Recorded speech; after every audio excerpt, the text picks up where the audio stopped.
this time. Hello, welcome everyone. How are you tonight? Woo! The concert last night. Perfect. Well, welcome to Barnes & Noble Union Square. My name is Charles. I'm the events host. We'd like to welcome you to our home. You probably know more about her than I do, but I'm going to give you a little information in case you don't know. Our guest this evening has a penchant for smashing boundaries and defying expectations. She's had a pair of certified albums, Shatter Me and Brave Enough, and both were in the top 5 of Billboard's Top 200. She has received honors from the Billboard Music Awards, and her single Crystallize went platinum. Her holiday single, Carol of the Bells, is the only instrumental song ever to reach the top 10 at AC Radio. That's right, that deserves some noise.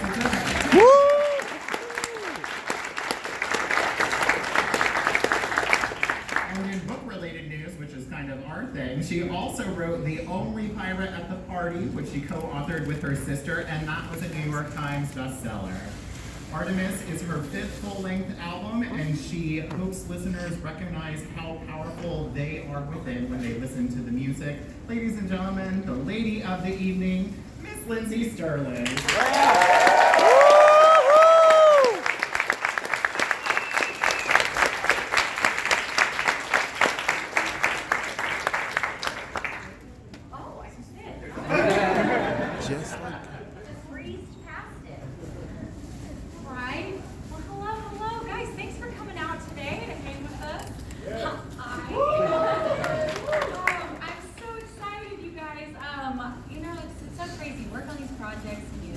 Just like away over them, you worry about them, they're like your children, you cry over them, and then suddenly it's like, oh my gosh, now it's out there in the world and I get to share it. And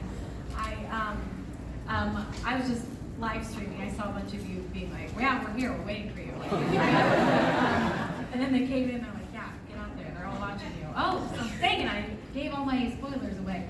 But it is crazy. Like last night I was so excited as I was, seeing what people thought about it. And I'm just, there's a lot of things that are interesting about social media and how it's changed our world, but I'm so grateful for the opportunity it gives me to connect with you guys and to what is this world we're living in? I've just released music and I'm seeing how people are reacting to it in Russia, and I'm able to thank them for getting it and saying that they appreciate it, and I'm able to see it in real time.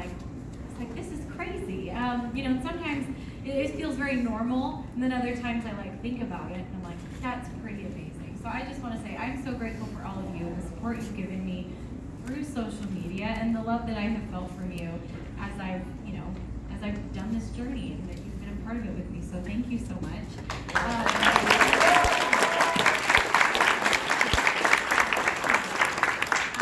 recognize some people that I saw last night at the show. Yeah, some of you guys were at the show last night. That was really fun. Thanks for coming out. Thank you. It was really fun. It was the first time I had performed a lot of the songs on the album. First time anyone had heard them. So that was really exciting.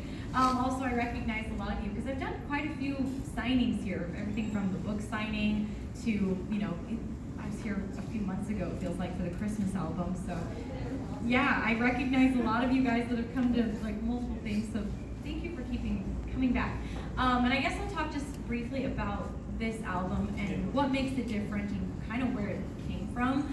And, I'll start with my last album, Brave Enough. That album was a really hard album to write for me because I wrote it right after my best friend passed away, and while I was writing it, my dad passed away. And so it was written about just feelings that I didn't previously know were possible to feel.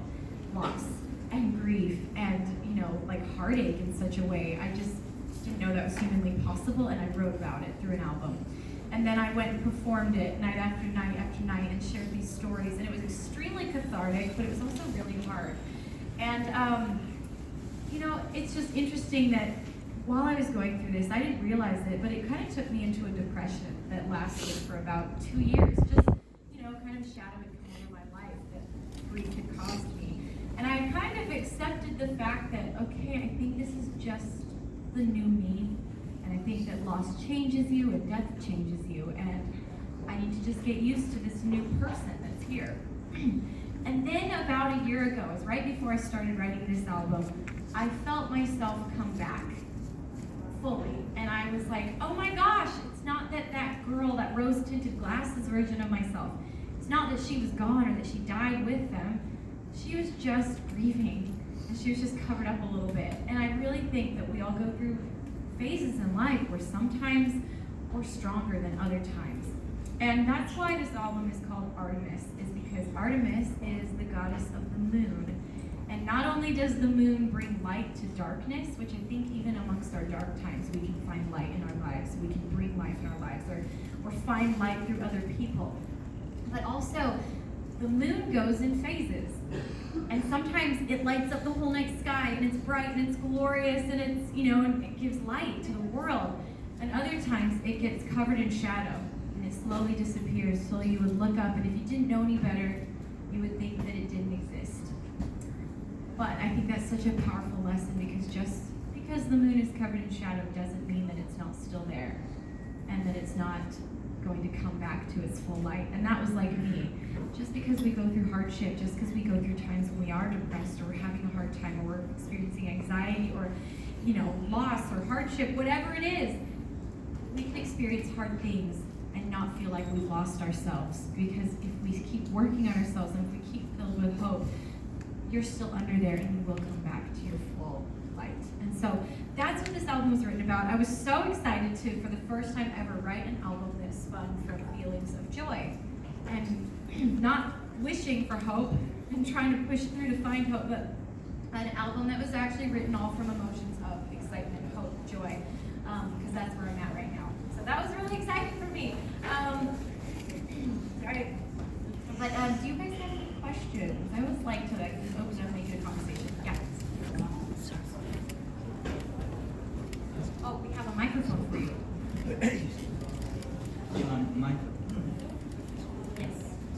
My question is, because I suffer from a lot of anxiety and depression myself. And lately I've started to actually monitor therapy, but I'm trying to write a story, but every time I begin writing it, I become really scared that I'm just going to mess it up, and no one's going to read it. So how exactly do you manage to write your music without being afraid that people are going to hate it? That's a great question. How do I write music without being, or any art, without being afraid people are going to hate it? And the answer is, and that's why I say I've cried many times over my album, my art. Anytime I'm in the creative process, my managers will tell you I go through phases just like the moon, where sometimes I'm like, oh dang, this is a good album, this is a good album. And then like 2 days later, I'm like, what was I thinking? This is the worst thing I've ever written, and everyone's going to hate it.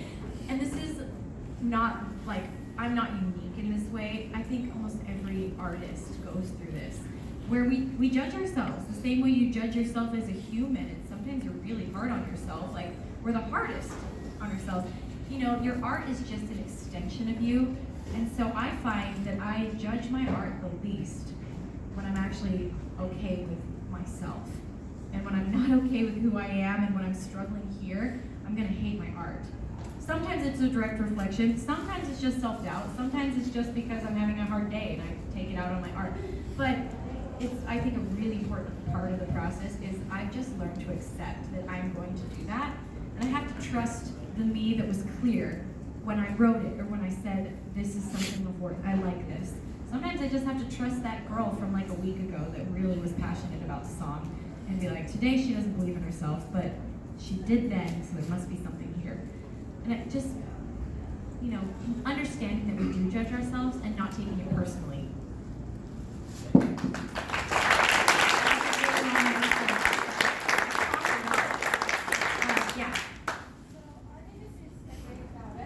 Artemis is a Greek goddess, Yes. and also we're from Greece. Oh! And do you have any plans to go to Greece, because you have a huge fan?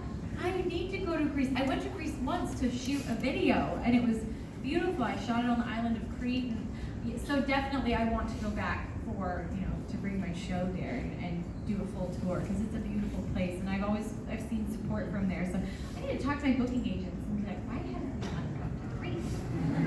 Because I don't always know the answer. They book the tours, and then I get on a bus. But I do my best to try to come and see my fans around the world. Like someone was just mentioning, they're like, you've never come to, and I was like, you're right, I've never come to that place. I need to go. So I will do my best to get to Greece. Thank you. Okay, lady in the red and blue. I'm actually from Brazil. I moved here 4 years ago. And 2015 was the last year that I was there. In 2015, you did a show in São Paulo. I was there. Oh! So I just want to say that it was really crazy to me to be here. Yeah, how cool. From Brazil to here. We're meeting again. I know, it's crazy. It's not just a question, it's like a statement just saying that to you. It means a lot to me just saying this to you. So thank you for making 6 years of my life, almost 7 years of my life. How? Much better. Oh my gosh. You inspired me to try new things like instruments and everything. I tried violin last year. Way to go. Because of you. And thank you for making my 10-year self much better and the person that I am today. And in fact, we have the same birthday as well. We have the same birthday. We're do. twins. Same birthday. Woo!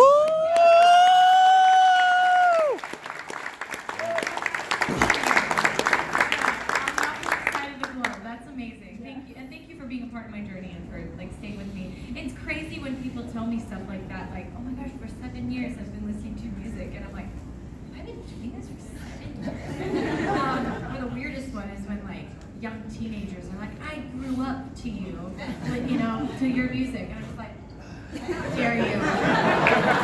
Beg your pardon. I can't be that old. Damn. Yeah. All right, yes. How are you? I'm good. How are you? All right. In your times of reflection, has there ever been a song or an art that you created that you felt you would change if you look back on it, or something that you would work a little better? There's always little things. I think especially, it's so strange that music becomes stagnant once you release an album. It's unchanging. Very rarely do you go back and get the chance to be like, I wish I'd made the kick drum a little louder, So there's all kinds of things that, especially once you do things live, because then it's, I've gotten to hone the craft even more, and I'll always think, I wish I'd done that melody a little differently, and I will play it live differently than it is on the album, because I'm like, that's kind of cooler. Gosh dang it, But you just have to accept that, and I think I'm so grateful for deadlines for that reason, because otherwise it's so easy to just work and never release anything. But I'm grateful for deadlines, because for me, you can move an album deadline as long as you want. But when you set tour dates, you can't move those. Suddenly there's people who bought tickets that you're gonna let down. And so for me, tour dates are what really made me be like, well, I gotta meet that deadline because there's a tour starting a week later. I gotta have music. So I'm grateful for deadlines for that reason. But I'm also grateful that through live shows, I can forever keep changing songs. Okay, the gentleman in the button-up shirt. Yes, you. Just curious, I'm a really big fan of the Phantom medley. What inspired you to do the cover? The Phantom of the Opera? Yes. Oh, that one's still one of my favorite songs to perform live. And I love Broadway.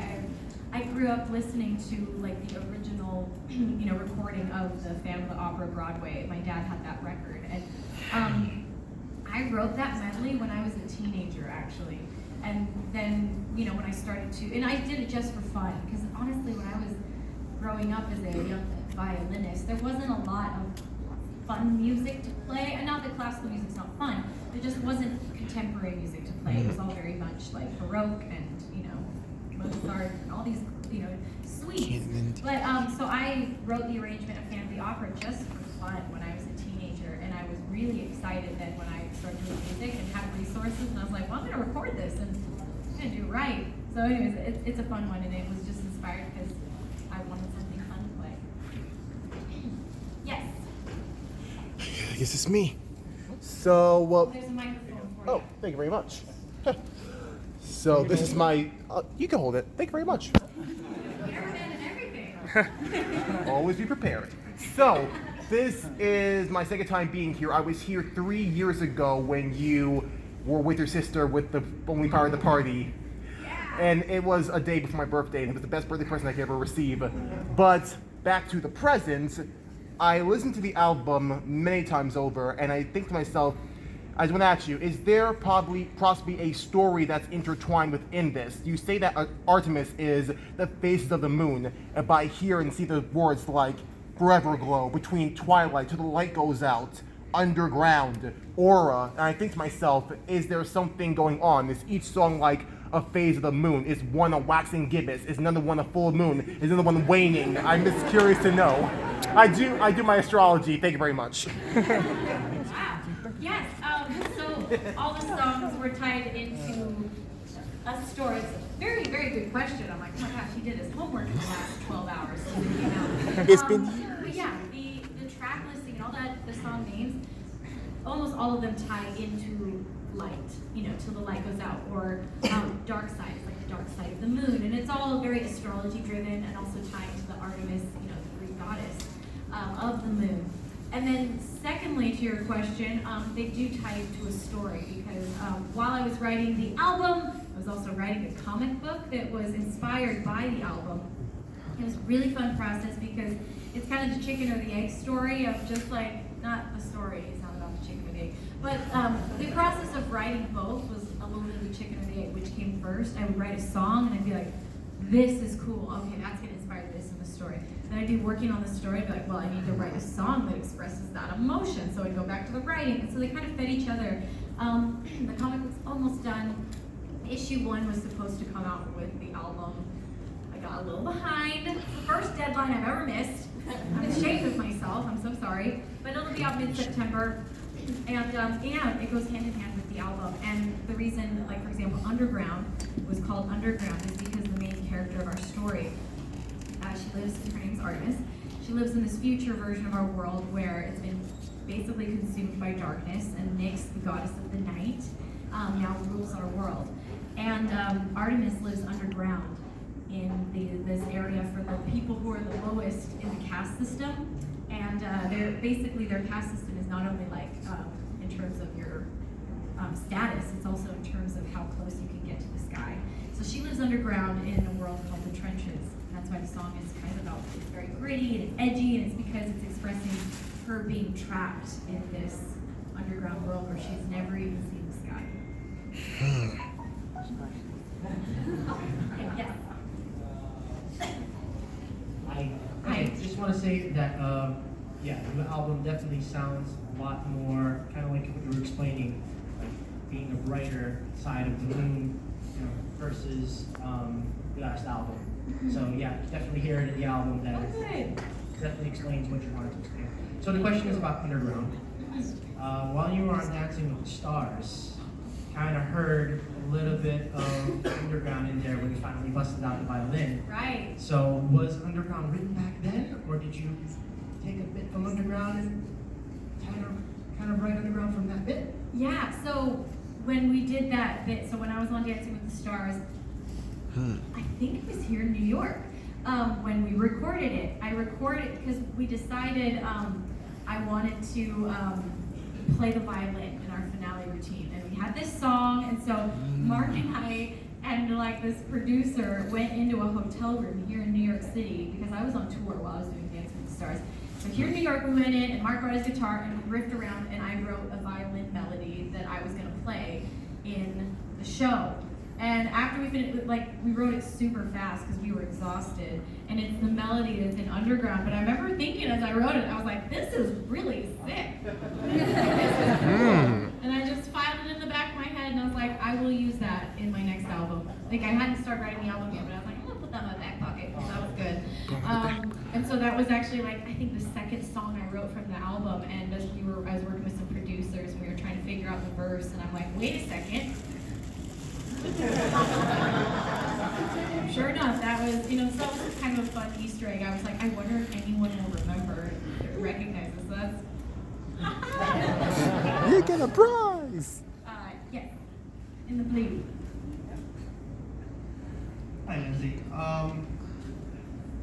If you remember from Webster Hall over there, especially in the studio 7 years ago. Yeah, were you there? Yes. Oh my gosh! Wow, that was my first ever show. Woo! You're the true fan. You are the true fan. I'd like to ask, like, from back then, do you ever imagine, like, anything where you are today, like, everything you achieve, or, like, everything of, like, everything you have done so far right now, from back then? That's it's like a loaded question, because I remember when I first started, I had really big dreams, and I was like, I know I can do this. I know I'm going to figure out a way to make this work. Like, and I didn't doubt it. I just knew that I was going to do this. But I don't think I had any scope of like what it actually would look like when I got there. And I don't think I ever imagined it would become what it is. I didn't think that I would get to write a book and get to make, like, I can't believe this is my 5th album. 5th studio album. You know, I don't think I ever understood that it would get to that scope, even though I knew I could do it. I just didn't know what it actually was. I was just going for the ride, the adventure, the creation. And, you know, and sometimes I get these really special moments. I'm getting one right now, actually, as I say. It makes me really emotional because I just become so aware of how blessed I am and how lucky I am. It's a combination of both blessings, luck, and hard work that have gotten me here. And sometimes I'll be like in the middle of a show, and it's like, you know, it becomes very much my life. Like, this is what I do every night. I go on stage, I do a show, hopefully they like it, you know, but it becomes routine. And I get these moments that snap me out of it, and I'll look at all these people the same way I'm looking at you, and I just think, oh my gosh, like, somehow they're here to support what I've done, and they're supporting my dream, and I cannot believe that that's real, that's my life. And so I just want to say to each one of you, genuinely, like, it means the world to me, and your admiration and the money you spend on my albums, on my tickets, like, it's not wasted on me. It means a lot, and I just want to say, like, holy cow, thank you. No, thank you! Thank you! Thank you! Thank you! Thank you! Okay, the lady in the yellow.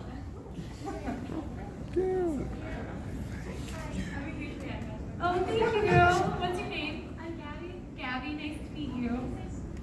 Okay, so my question is, I was curious about how you developed your style of music, because I know this isn't really normal for like violin.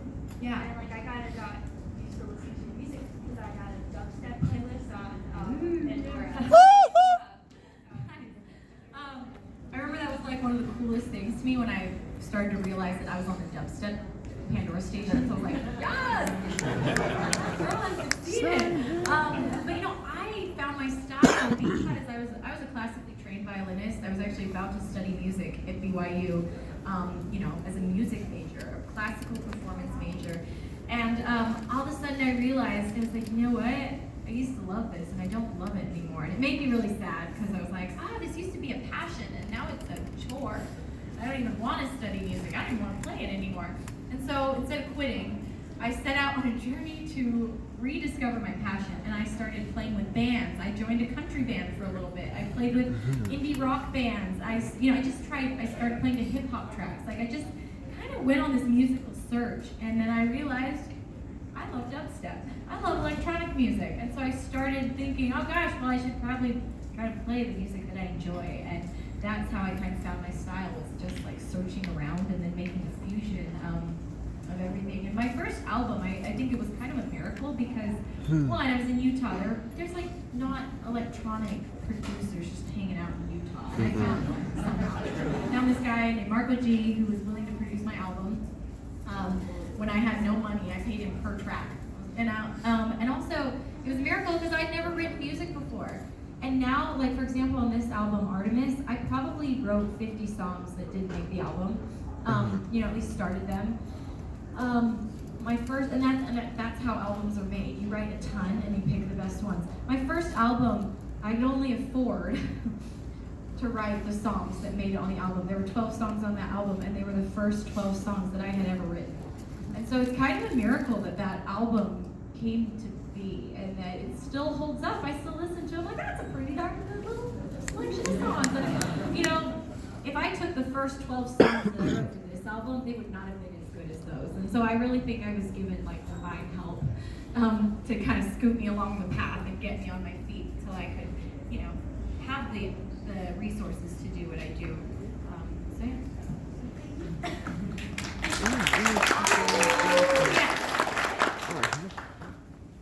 Hi.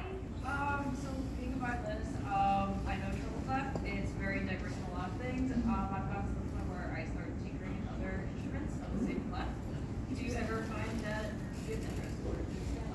It is really interesting to how you write differently when you use different instruments because you got your muscle memory of what's comfortable. And if I find that I'm starting to like just go to a lot of the same melodies or the same keys, I used to write a ton in D minor, and we're like, oh, we gotta step away from D minor, you know, like not even realizing that that's what I was doing. It was just comfortable, and so I can play the flute a little bit. Yes. Yeah, another treble clef. Yeah, another treble clef. It's like the same key as the violin, so I can dabble in the flute. And sometimes in sessions, I'll put down my violin and I'll sing melodies. Try to, or I'll like tinker around. I don't play the piano, but I'll just tinker around on the piano to like get myself uncomfortable, and you'll find that different melodies will come out. And then I go back to the violin and refine it, of course. But it's interesting to see how the different tools will make different things. Oh, yeah, that's interesting. Do you do writing music yourself? Yeah. Nice. Cool. So you do. You don't try. You do. Awesome. Okay, let's go to the back. Let's go to the teal hat. Yes, you.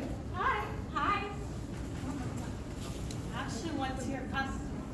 Went to last night. Oh, last night. Oh, good. Thank you for coming. I'm a huge fan of the music. Thank you. What's the reason? I am an artist myself. Uh-huh. Besides, I do drawing. Besides, your album, Artemis, what made you inspired? What made you inspired to do? What made me inspired to do anime? I was inspired to do anime because I really like anime art. And, you know, I didn't grow up knowing anime art. Grew up to Gilbert art, so not a ton of culture was there when I was young. But I discovered anime art actually when I was in college, and I was starting to try to find my own inspiration, and I would make these little folders that were just called, and I still do this, there's inspiration folders or ideas folders, and if I see something beautiful that makes me think, whether it's on Pinterest and, you know, whatever, I'll put it in my little folders. And I found that I was pulling a lot of anime art. You know, it would inspire my costumes, my personal style, you know, hairstyles. I just love anime. And so anyways, when I started writing this comic book, I was very adamant that I didn't want it to be a Western style comic. I was like, I searched high and low, literally, until I found an anime artist, which was actually really hard to find. What? High and low. It was subliminal. Yes, yes.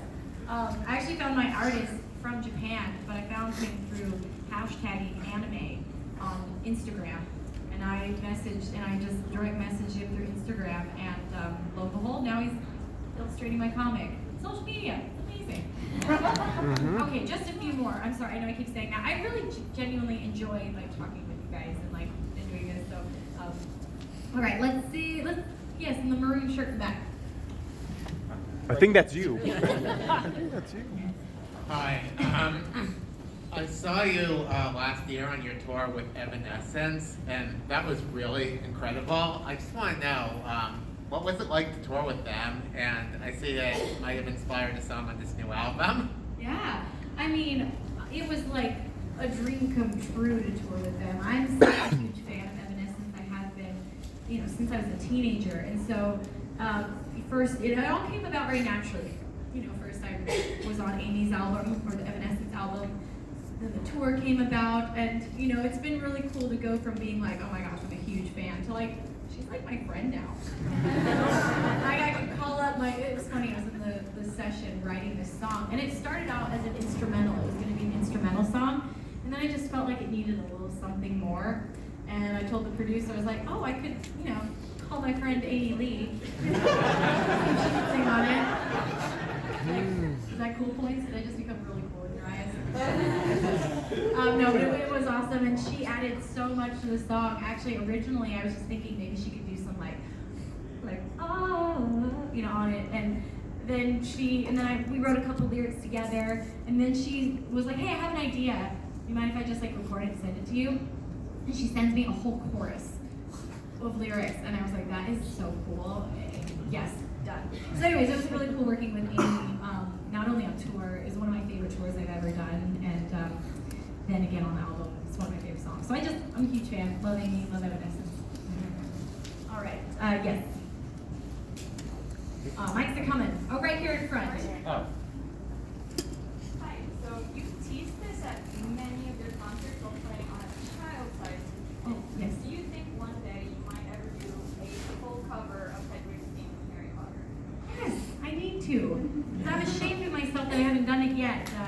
I would say of any fan fiction culture, I am the most invested in Harry Potter. I grew up reading the books, like I love the films, I love the music, like I'm ashamed of myself that I haven't done a full medley of like my favorite. Also, I'm a huge John Williams fan. He's like my favorite artist, you know. So anyways, the answer is yes, I will do that someday, soon. Okay, are we about out of time or? Okay, one more question. Yes, the guy in the Artemis shirt. Where can you get it? Where'd he get it? Probably got the show last night. Yeah. Hey, did I play you happy birthday last night? Yes. Yes.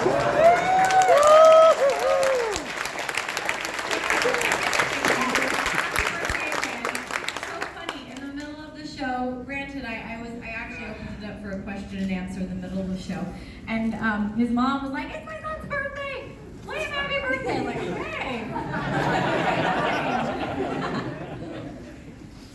Now I'm embarrassed. Oh, that's you? It's good. It's not hard to do. Especially when I put myself on the spot. Mine's not really a question. If that's okay. I don't know. Ever since I planned this trip to come out here and see you, because I've been following you since your first album. I found you by mistake through a small YouTube. By mistake? By mistake? It's a God thing. Who used your song Shadows, which is my favorite song by you. That made a little animation, played it, Oh, and yeah. I'm like, oh, this is awesome. And then What was the name of that channel? it was Was it the one with the green guy? Guardian. Yeah, that was cool. I was like, whoa, someone made this full animation of my song. I was very flattered. Yeah. Oh goodness. But I've just been subtly following you. Like I loved all your music. There hasn't been a single song I haven't liked, which is Oh, thank you. really rare because I start to get picky when I listen to a lot of different types of music. But I just love how you inspire so many people. I see it in like the YouTubers and the people that you meet on the street with your videos and the people here, and how you can just reach out and touch them. And I just want to say thank you for that because you've inspired me. I see how many other people you've inspired, and I just think that's so awesome. And I love your heart. It's so great. Told you he loves you.